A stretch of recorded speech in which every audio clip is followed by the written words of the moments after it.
do it and connect everyone here. And what a great group of people we have today. We have Father Mike who's joined us. We're very blessed to have him here. We have Nadia and myself, Mike, we've seen here before. So what have we just read this morning? Some very interesting passages. We read Genesis 8 with the ark landing on dry ground on Mount Ararat, which is great. And you were saying you haven't read this for a while. Yeah, it's interesting. Sure. That section. Yeah, we read Genesis all the time, but we slip away from that thing somehow. It's true, isn't it? All the numbers, how many days, how many months, that really caught me. I thought, I didn't pay much attention on. Yeah, exactly. Yeah. It is interesting, isn't it, how the numbers seem to play such an important part. And also the particular number 7 pops up a lot. Of course, we have that every. What did you make? I also noticed 40 as we were reading, yes. because I think it also appears a lot in the New Testament as well. So here it's at the end of 40 days Noah opened the window of the ark and sent out the raven, and then it reminded me of 40 days in the wilderness, and then 40 days after the resurrection there's ascension. So I don't know if it's... The number 40 appears quite a lot, doesn't it? It reoccurs. Yeah. And also it's interesting, he had a number of doves. There's a dove before the dove with the twig, which is interesting. I hadn't really thought of that. We'll remember that, these little details that come back on when you... I thought it was the same dove flying to and fro, Exactly. And we've got Vera here, that our second reading is related to the first reading. Oh yes, so we'll come to that in a second. But it is interesting, isn't it? The number of doves, which I've sort of lost track of. I also thought that it was, I don't know if it means anything or it's just something I noticed. So the difference between how the raven and the dove reacted. So Noah sent out the raven first, and it says that the raven just went to and fro until the waters were dried up. Right. And then the dove returned, and then he sent the dove again, and the dove returned with a twig. Yeah. And I always love the fact that the third dove never came back at all, and he obviously found something better to do than be on an ark.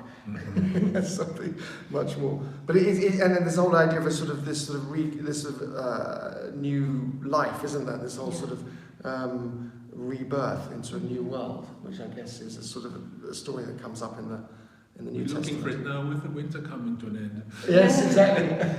But there is it's a good analogy, because there's always that amazing feeling in spring, isn't there, when the life literally sort of bursts from the earth. Yeah. And you really feel that here in Russia after you've had such a tough cold winter compared to England, where you don't feel that contrast. Well, I think they're feeling it now. yeah, it's true. It's getting a little bit anyway. It's getting very cold. That's interesting. Right. Anything more to add, or should we? Yeah, I just thought that people who joined Zoom Bible study classes with Malcolm last year, I think we read this passage at one point, because we read more or less the whole Genesis. Right. So at some point we were also reading about Noah's Ark and the flood. Yeah. It's great, actually, and it's very interesting reading this. People will remember that. We're reading it for the last few days, and then moving on to Matthew 24. Very interesting passage there. Yeah, Vera has just written that it connects with the second one. The second reading today connects to the first one, because in the second one, Noah is also mentioned. Yes, amazingly. Yes, exactly. Yeah, and again, this is very much talking about the new kingdom, right? Coming, the new life ahead, and it's very interesting about the slave master and the slaves at the end. What did you make? Yeah, and here, so the reason they refer to Noah is that you never know. So when you wait for the Son of Man coming, you should be ready always, because you don't know when it will happen. And then they refer to Noah, so they didn't know what would happen, so they had to be ready. And I love that passage that says, don't go to sleep, because you don't want to be asleep when the Lord comes. Yeah, sure. And I don't sleep all that much. It's always a bit of a joke. So I'd like to see that it's actually written in the Bible. Actually, it's quite. Don't snooze off during the afternoon. Don't snooze off during the afternoon. Exactly. Yeah, stay alert and be awake. But that is interesting the way the two are interesting, and also always think it's very interesting that the role, the way words are described in the Bible. So we see whenever there's a reference to words, somehow words in the Bible are much more than somehow my understanding of what a word is, which is a sort of little black letters on a piece of paper that spells something out. There seems to be something much bigger. And here it says, heaven and earth will pass away, but my words will not pass away. And it's interesting, this idea that there's something, there's a whole truth, there's a whole world inside these words. The divine word. Right, exactly. And we start, John, doesn't he, says, in the beginning was the word, which is interesting. And then Jesus is understood as the word as well. Word made flesh, right? So that's always interesting how this idea of words plays such a crucial role, and there's something wholly bigger than just these little things we're reading on the page. That's always an interesting thought. Anyway, so see if Vera has written anything. Vera sometimes, have we got anything morning prayer? Yeah, I think so. I want to add, we go, I want to add from the sentence, and God remembered Noah. The reference says that it is sort of a test of faith. God's word. There we go. Back to the idea of words. Again, waiting for God's word.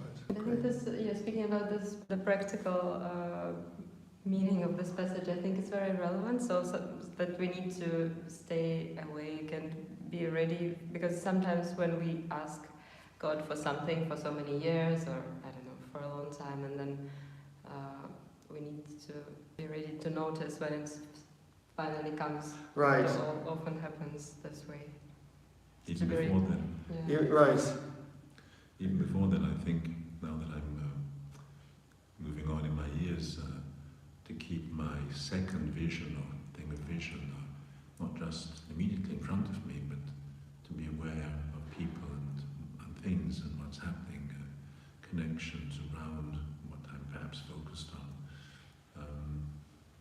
There's some kind of description of that as a kind of hunter's awareness, you know. Oh yes, that's a good description. And is that something you sense more than see? Yeah, apparently the side of your vision is something you don't pay that much attention to. Right. But keeping attentive, being attentive. And that's your way of being ready for. I hope, I don't know. Maybe it's to pay more attention to what's going on around me, and not just what I want to focus on. Right. That's a great thought. Great.